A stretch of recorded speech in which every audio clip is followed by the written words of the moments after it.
de Corporación Física y Transportes, CLT, tenemos al abogado corporativo Irwin Nieto, quien nos va a enseñar cómo constituir una empresa desde ceros. Buenas tardes, Irwin. Buenas tardes. La constitución de una empresa es el primer paso para que una persona natural formalice un negocio mediante la figura de una persona jurídica. Ahora, la pregunta es, ¿qué es una persona natural y qué es una persona jurídica? Pues la persona natural es una persona física, es todo individuo de la especie humana, no importa su etnia, sexo, estirpe o condición. En cambio, la persona jurídica es un individuo con derechos y obligaciones que tiene personería, que existe, pero no como una persona física, sino como una institución que es creada por una o más personas naturales. Interesante, pero bueno, en nuestro caso, como personas naturales, tenemos el DNI, que es lo que nos identifica. Sin embargo, ¿qué es lo que tiene una compañía o una persona jurídica para poder identificarse? Bueno, cuando se constituye una empresa, esta se inscribe en los registros públicos y tendrá un número de partida electrónica en el registro de personas jurídicas. Este número de partida es como el DNI de la empresa, ya que será único y exclusivo de ella. Adicionalmente, al trámite del RUC mediante SUNAT, esta entidad le proporcionarán un número único de 11 dígitos para poder identificarla. Wow, y cuéntanos un poquito sobre qué beneficios existe para una persona el crear una empresa. Bueno, la creación de una empresa tiene muchos beneficios. Primero, debemos señalar que las deudas que se asuman una vez constituida la empresa serán asumidas y respaldadas por el patrimonio de la propia empresa y no de los socios o titulares de la misma.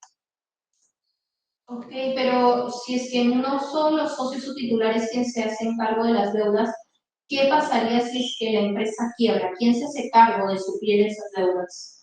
La empresa jurídica solo limita sus deudas con respecto al patrimonio inscrito a nombre de la empresa. Cuando se constituye una empresa, se inyecta a esta un porcentaje de dinero, al que se le llama capital social. La empresa solo asumirá todas sus deudas con el capital social, con los bienes que tenga su nombre y nunca con el dinero o los bienes de los socios, por lo cual las personas naturales que crean la empresa aseguran que su patrimonio no sea tocado ni surge una controversia futura. Ok, ¿y hay algún otro beneficio? Claro, otro beneficio sería que se puede acceder a préstamos y créditos financieros mucho más rápido que una persona natural o que una persona común. ¿Y esto por qué se da? Es que los bancos tienen criterios específicos para brindar el préstamo. El principal son los ingresos que se tienen y los fondos que tienen en las cuentas tanto las personas naturales como las personas jurídicas. Las personas jurídicas o las empresas comúnmente se mueven mucho más capital que, que una persona natural.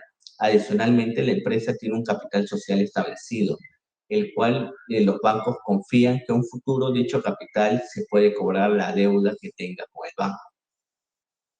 Ok, perfecto. Y ahora sí, ya centrándonos en cómo empezar a crear nuestra empresa, ¿cuál vendría a ser el primer paso? Bueno, el primer paso para crear una empresa es elegir el nombre de la misma y reservarlo. Es importante elegir un nombre adecuado y que se alinee con los fines por los que se constituye una empresa. Una vez que eliges el nombre, se tiene que reservar. Esta reserva de nombre se solicita a través para saber si el nombre elegido se encuentra disponible y no le pertenece a otra empresa. Una vez que se concede la reserva de nombres, se tienen 30 días naturales para utilizar la denominación elegida. Dentro de este plazo se tiene que inscribir la constitución de la empresa. Ok, ¿y dónde realizamos esta reserva de nombre tentativo y dónde se realiza también la inscripción de la constitución de la empresa? Tanto la reserva de nombre como la inscripción de la constitución de la empresa se van a realizar ante la Superintendencia Nacional de los Registros Públicos. Esto es la SUNAR. Perfecto, pero ¿puedo reservar un nombre y luego en ese plazo de los 30 días terminar usando otro para la razón social o la denominación de la empresa? Cuando se hace la reserva de nombre, puedes elegir reservar de 1 a 5 nombres, por lo cual si la Si reservas 5, puedes utilizar cualquiera de ellos para constituir la empresa. También puedes constituir una empresa sin reservar el nombre, pero en ese caso corres el riesgo de que dicho nombre ya esté escrito y SUNAT te observe la inscripción de tu empresa. Y lo que va a ocurrir luego es que vas a demorar mucho más tiempo en inscribir tu empresa y vas a gastar muchos más recursos. Ok. ¿Y cuál vendría a ser el segundo paso? El segundo paso para constituir una empresa es determinar qué tipo de empresa quieres constituir. En este caso, la Ley General de Sociedades ha proporcionado las pautas para la constitución legal de una sociedad, que puede ser desde una sociedad anónima, una sociedad de responsabilidad limitada, sociedades civiles, entre otro tipo de sociedades que están reguladas por la ley.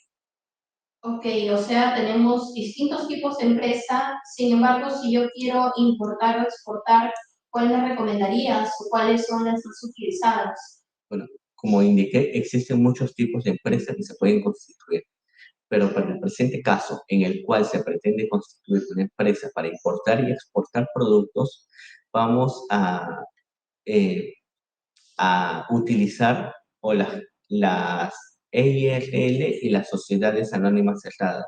La EIRL es la empresa individual de responsabilidad limitada y la SAC o sociedad anónima cerrada son aquellas empresas o aquellas empresas que se utilizan más y convienen en este caso. Ok, ¿y cuáles son las diferencias entre una SAC y una EIRL? Bueno, la principal diferencia entre la EIRL y la SAC es que la EIRL solo se puede constituir por una sola persona natural. No existen socios. En cambio, en la SAC deben ser constituidas por dos o más personas naturales o jurídicas, a quienes se les va a denominar socios. Es decir, la SAC se constituye con un mínimo de 2 socios y con un máximo de 20. En cambio, la EIRL solo será constituida por una sola persona.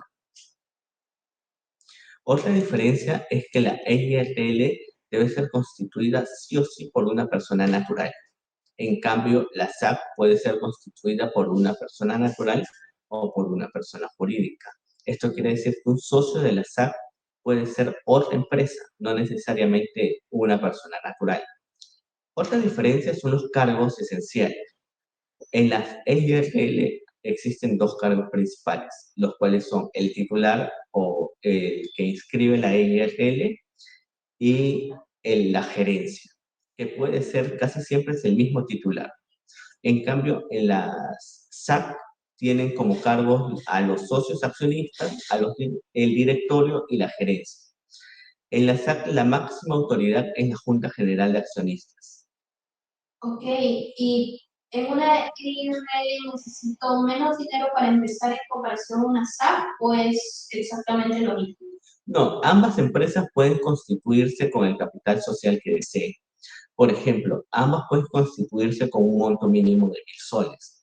La diferencia es que en la SAC, al ser dos o más socios, se va a tener mayor aportación en capital social, casi siempre. En cambio, en la EIRL, solo una persona, la cual es el titular, es la que va a aportar. Por lo cual, comúnmente la SAC siempre se aporta más o siempre se constituye con mayores aportes que una EIRL. Perfecto, pero a ver, si es que tengo una SAC o una IRL, ¿ambas pueden tener la misma cantidad de ganancia anual o tengo un monto máximo dependiendo de cuál de estas dos empresas, el tipo de empresa que yo decida formalizar? Bueno, eso ya depende del régimen tributario que se elija. Normalmente las EIRL se constituyen para ser micro, pequeñas o medianas empresas, por lo cual van a tener un tope de ventas anuales que no deberán superar.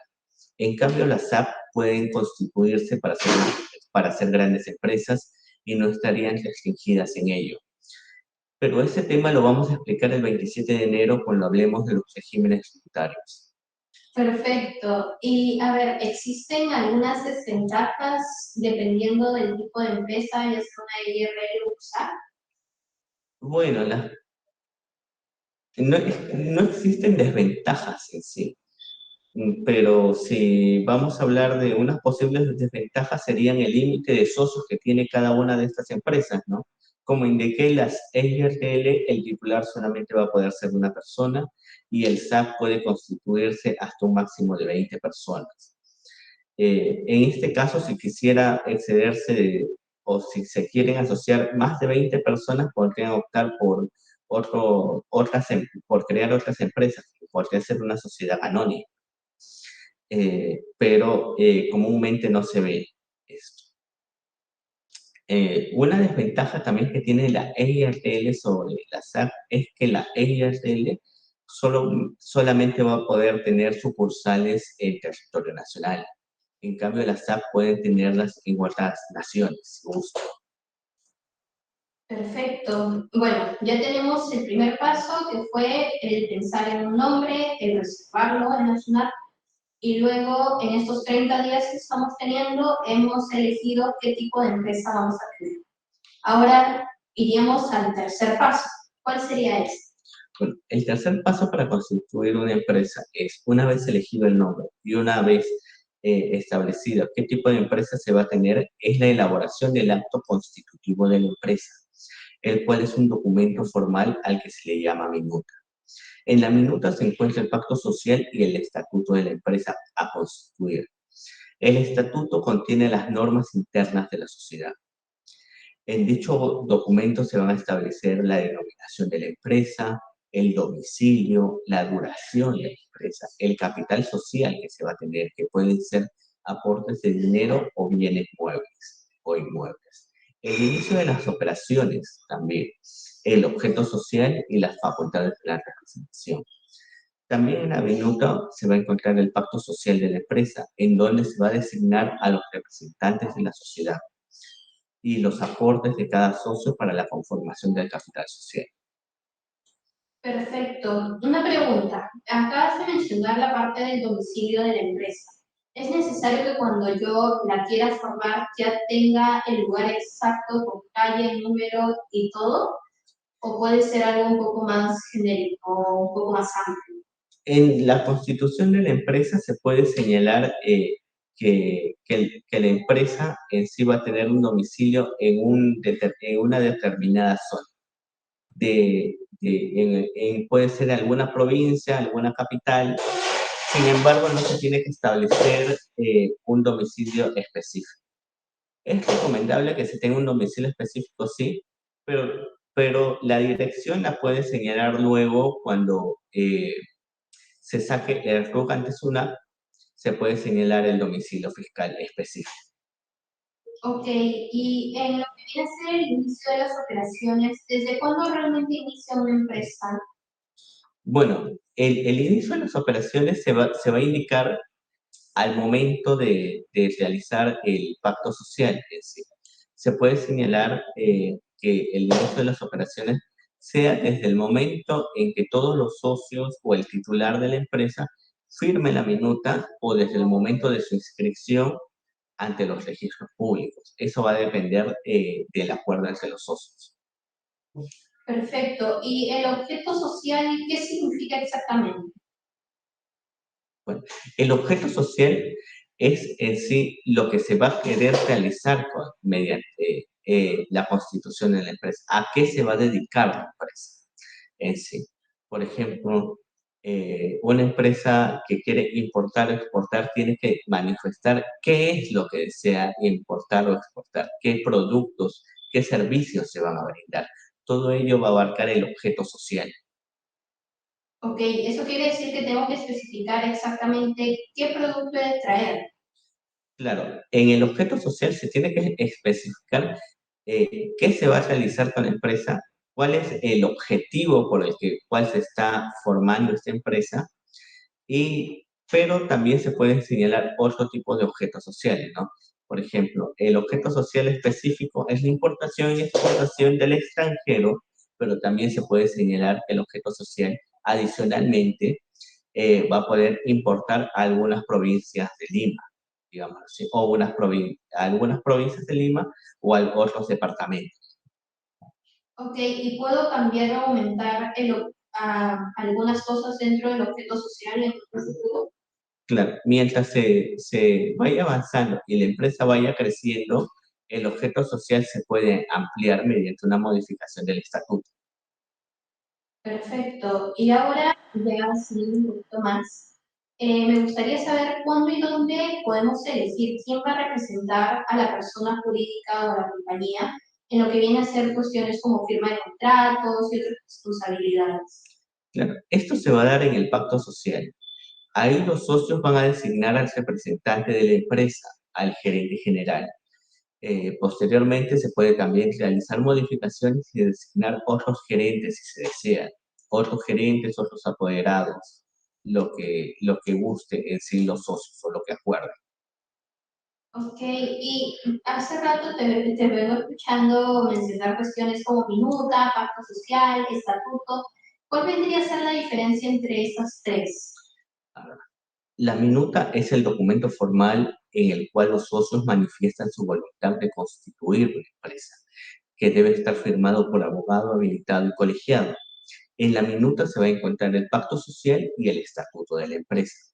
En el pacto social se van a identificar a los socios fundadores y se acuerdan las cláusulas eh, como el nombramiento de los gerentes, de los administradores y los estatutos de la empresa. La empresa, los estatutos de la empresa van a ser los cuales contengan las normas internas de la sociedad.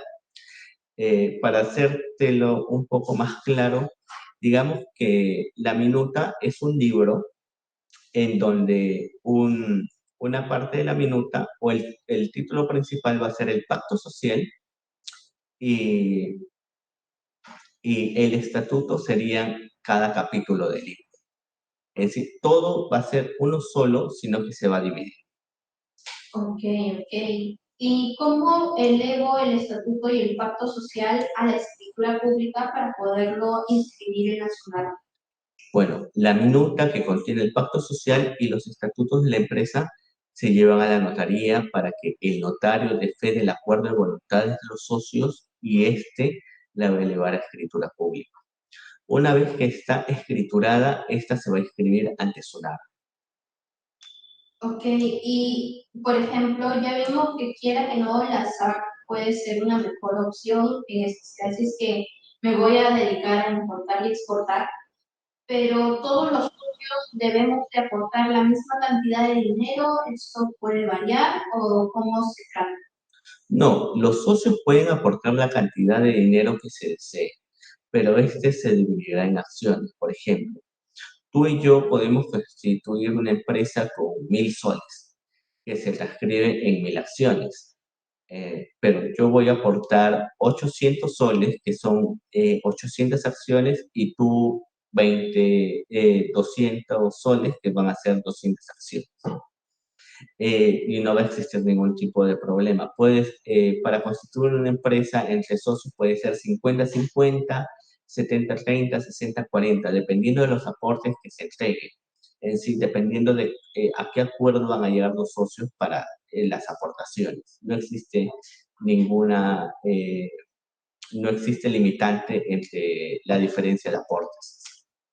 Ok, y aquí estamos contando tanto el dinero como los bienes que han sido valorados según el valor del mercado actual, ¿cierto? Exacto, o sea, tanto los bienes, el dinero que se entregue, como los bienes muebles o inmuebles que se entreguen van a depender de cuánto se van a valorar y cuánto van a dividirse en acciones.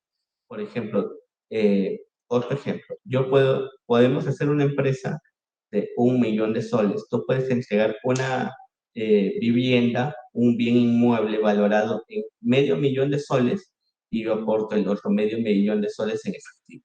Ambos vamos a tener las mismas acciones, ya que va a ser 50-50. Solo que yo he entregado dinero y tú has entregado un bien inmueble. Ok, y ahora con toda esta información, ¿por qué es que nosotros deberíamos de contratar a una empresa como CLT y no simplemente hacer todos estos pasos por nuestra cuenta? Constituir una empresa se puede hacer de tres formas. La primera es por cuenta propia, la segunda es por notaría Y la tercera es mediante una asesoría especializada, que es la que CLT brinda.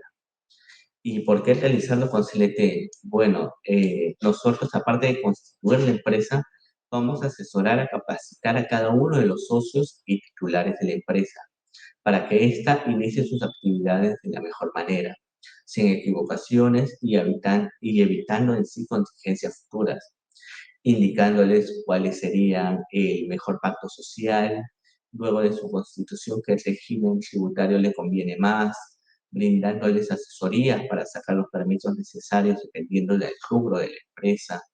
Todo ello la notaría no lo va a brindar y se va a ser muy complicado que se realice cuando lo hace de manera individual. Es por ello que se necesita una asesoría especializada si quieres que una empresa vaya por buen camino. Ok, ahora tengo una pequeña duda de algo que comentaste al inicio y es sobre el RUC. Muchas veces hemos escuchado hablar del RUC, pero este siempre viene con un número detrás. Quiero saber qué significan esos números y si es que hay alguna diferencia como para saber qué RUC debería de yo sacar cuando quiero empezar una empresa. Claro, el RUC es el registro único del contribuyente. La diferencia del RUC es que en el inicio de numeración 10 se le va a dar siempre a las personas naturales y el inicio de numeración 20 se le da a las personas jurídicas, las cuales van a tener más beneficios al momento de importar y exportar, como puede ser la devolución de percepción, entre otros, que se van a ver el 29 de enero en el Masterclass de regímenes tributarios. Ah, ok, en el 27. Sí. Perfecto. Y no sé, ¿hay alguna otra cosa sobre el tema que nos quieras contar un poquito? Claro, creo que lo indiqué, pero en el pacto social se pueden nombrar uno o varios gerentes, dependiendo de las necesidades de la empresa, como también apoderados para un fin específico. Esto se puede realizar tanto en la constitución de la empresa como luego mediante Junta General de Accionistas escribirlo a los registros públicos. También la apertura de las cuentas, una vez constituida la empresa, la va a realizar el gerente general o quien tenga poderes suficientes para realizar dicho trámite. ¿Y tú tienes alguna duda respecto al tema? Bueno, sí, hay una pequeña cosa que me queda la duda, que no es algo que hemos tocado acá. Sin embargo, he escuchado que uno también debería de inscribir el nombre en Indecopy. Entonces, no sé, no entiendo si es que el reservar el nombre y inscribirlo en la SUNAT viene a ser lo mismo, hay alguna diferencia, es necesario colocarlo en Indecopy. ¿Cómo es que funciona eso?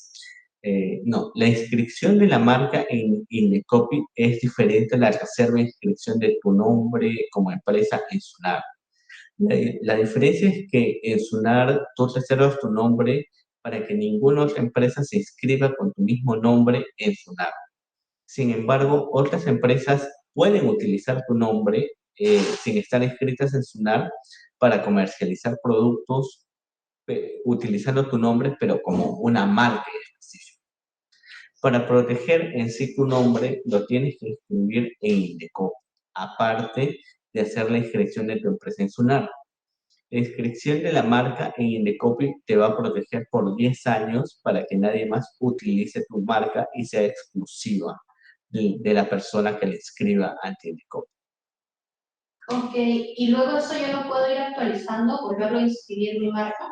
Claro, en sí puedes seguir actualizando tu marca cada 10 años para que tú pertenezcas como propietaria de la marca ante Indecopy. En la marca, ¿qué se va a escribir en la marca? Tanto la denominación, o sea, el nombre que tú elijas, como el logotipo en sí. En cambio, en Sunar solamente se escribe la denominación o el nombre de tu empresa. Ok, y una última consulta es si es que, por ejemplo, yo me di cuenta de que ese nombre cuando lo inscribo en la ciudad, ¿no? El nombre estaba libre, lo inscribí, lo reservé, todo bien, pero otra persona va en the copy y lo inscribe allí. ¿Qué pasaría en ese caso? Bueno, ahí habría una controversia entre el nombre inscrito y el nombre que se utiliza, porque una vez que se inscribe en Indecopy, ese nombre está protegido. Tú vas a poder tener tu empresa en sí, porque lo escribiste antes, con ese nombre, pero no lo vas a poder utilizar como una marca comercial. ¿Por qué? Porque ya está protegido anti-Indecopy. Es como una canción, digamos así. Tú tal vez en algún momento cantaste algo y se te imaginó una frase. Y luego tú ves esa misma frase en una canción que está escrita antes de copia. Esa canción va a tener derechos de autor una vez que se inscriba, por lo cual tú no la vas a poder utilizar de nuevo, a no ser que tú pagues regalías a la empresa. Es igual. O sea, tú vas a tener tu empresa con un nombre específico, pero si se ha inscrito la marca en Indecopy, tú no lo vas a poder utilizar para comercializar. Tú lo vas a utilizar solamente como nombre de empresa. Ahí ya existe un tema legal en sí donde tú podrías solicitar la nulidad de inscripción en Indecopy por haberlo inscrito antes de sonar, pero eso ya es un tema meramente legal. Ya es como una denuncia ante Indecopy, si son trámites administrativos o hasta judiciales se podrían llegar. Ok, perfecto. Ahora sí me quedó todo muchísimo más claro. Y nada, muchas gracias. ¿En dónde podemos contactarlos si es que a los televidentes les quedó alguna duda o quieren contactarse con la empresa? Claro, si se tiene alguna duda adicional, puede escribirnos a los números de CLT que aparecen en pantalla o buscarnos en las diferentes redes sociales como CLT Corporación Logística y ahí se van a absorber todas las dudas que se tengan. Muchas gracias por la invitación. Nos vemos el 27 de enero. Igualmente, muchas gracias.